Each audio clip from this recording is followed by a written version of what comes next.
Hello and welcome to the How to Exit podcast. Today I'm here with Chris Daigle. One of the places I always like to start is just really kind of letting our audience know who you are, kind of the origin story, kind of how did you get started, Okay. how did you end up here? So can we start Sure. there? I do. I guess I'll start back. I've always known that I was an entrepreneur. Not always. I guess in fifth grade is when my discovery was that I was entrepreneurial. When I I was taught leverage and arbitrage by buying candy bars in bulk and selling them at an extreme markup from my locker in the fifth grade. Is the sophomoric or juvenile as that sounds, it was a real aha for me where I was like, well, wait a minute. Like this is a non-traditional way. This isn't what they're teaching me at school. So that really led to uh, the bumpy road of being an entrepreneur and saying no to the traditional way of doing things. Fast forward uh, to today, um, I am CEO of a financial publishing company that is on track to do nine figures this year. And a big part of what we do, part of that growth that we're going to experience over the next couple of years is going to come from synergistic acquisitions, partnerships, and things like that. That some might define as M&A, some might define as business development, but some element of the blending of hey, that's smart business, that's a smart deal, let's do it. My background as far as M&A and business has really been committing to learn from mentors rather than committing to a traditional educational pursuit.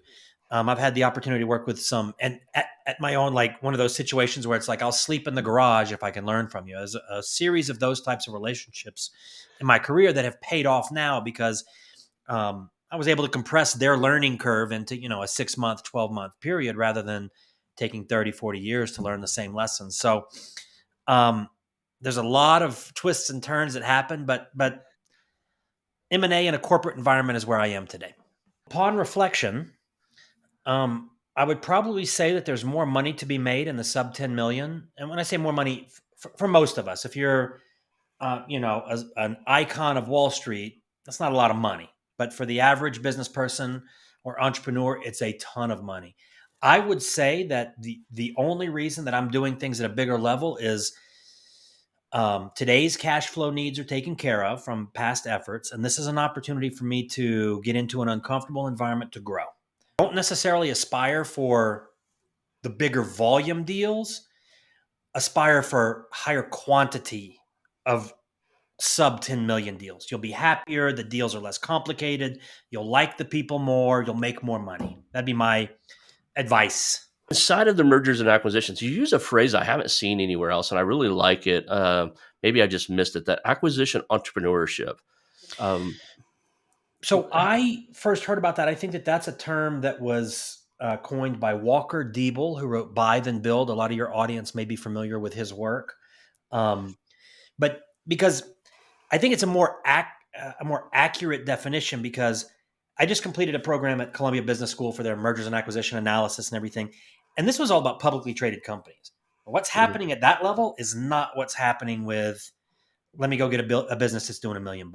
Real estate into M&A, it's not. The Yeah. creative real estate, getting your brain capable of seeing like, oh, well, if I do that, I can tell you that the creative real estate education that I got from Carlton Sheets and Ron LeGrand and that whole crowd back in the day, it educated me on that a deal is whatever you want it to look, whatever you can come up with, present it, right? Like as creative, as crafty, as whatever. So What's going on right now in the space that you're intrigued by and that you're watching, or is there yeah, anything?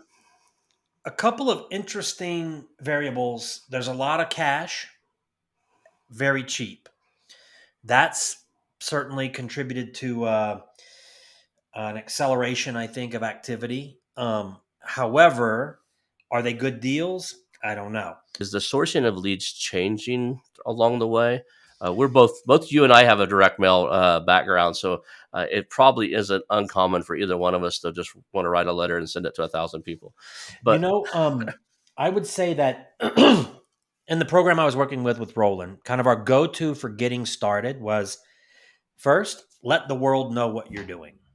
Right? It was very formulaic. It was Hey, I'm looking to acquire, and I always advise people to have an ideal acquisition profile. What industry, what size, how many employees, geolocation, what are the things that would matter to you? And then go to LinkedIn. Facebook's okay, but go to LinkedIn and post, hey, I'm looking to acquire. And if you're like, well, I'm not that guy. Nobody, my friends don't know me as an acquisition entrepreneur. Say, I'm working with someone who is looking to acquire. You have on your site and a couple different places on your Facebook profile, and I'm absolutely intrigued by. And it says, "Fix your head and keep you sane."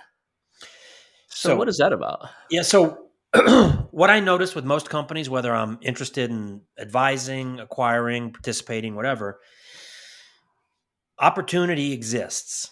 However, opportunity without a plan is a huge mess. It's chaos. It's what makes companies at all levels. I found that the main problems that the business owners had when I was coming to talk to them about why they were interested in selling: working too much, can't scale it, don't have enough time with the kids, I'm burnt out, and all that kind of thing. They weren't burnt out when they started. They're burnt out because they're wearing a lot of hats that their personality type shouldn't be wearing. The more emotion involved, the less intellect. The more intellect, the less emotion. They can't sit in the same places. So if you're aware of that filter and you're asking yourself, where am I operating from on this? Do I love this deal, or do the numbers make sense? Is there a story behind the Dr. Daigle? You know,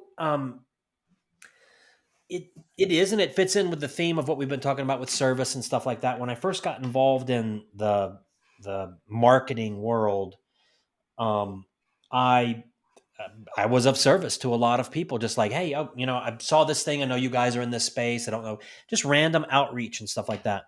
And because it was genuine, because there wasn't an attachment to an outcome from it, I was just wanting to build my peer group and my network. People would be like, hey, as a matter of fact, Chris, do you know somebody that? Yeah, I sure do. Right. And I was able to make these introductions that were very powerful for people.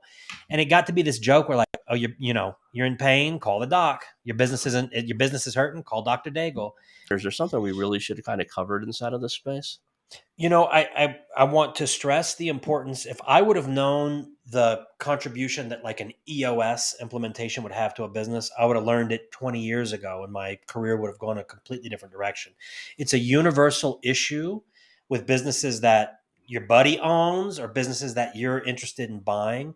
Is if it's entrepreneurial, if it's visionary led, they probably haven't done a whole lot of planning, right? And big boys and girls, they make plans and they stick to those plans and they get the goodie at the end of that, right? Cowboy and cowgirl entrepreneurs that just show up and pivot all the time, and I got a great idea and I'm chasing a rabbit. They stay where they are and it's painful. So if you can come in there and get them out of their own way, as Ron was saying earlier, that contribution, they don't care where you went to school. They don't care how many businesses you bought and sold. They don't care what kind of car you drove up in. If you can deliver that, that's a very compelling story for business owners that, which business owner wouldn't like to scale?